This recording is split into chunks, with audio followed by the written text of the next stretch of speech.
Habol pa ng ulam. Pang ulam.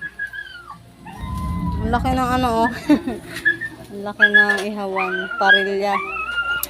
Nugasan naman mabuti yan. Bali ito yung sa kulungan ng aming pusa ito guys. Sinugasan ng mabuti. Hindi naman nagagamit.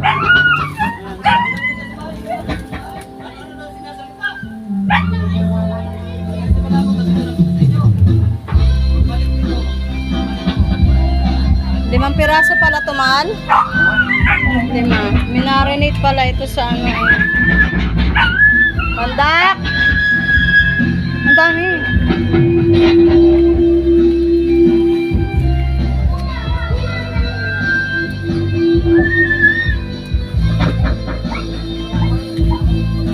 Ang laki ng parilya, mahal. Siya ang yung Mr. Kong Poge. Nakakuha ng idea ng ihawan. Yan yung Mr. Ko. Ayan.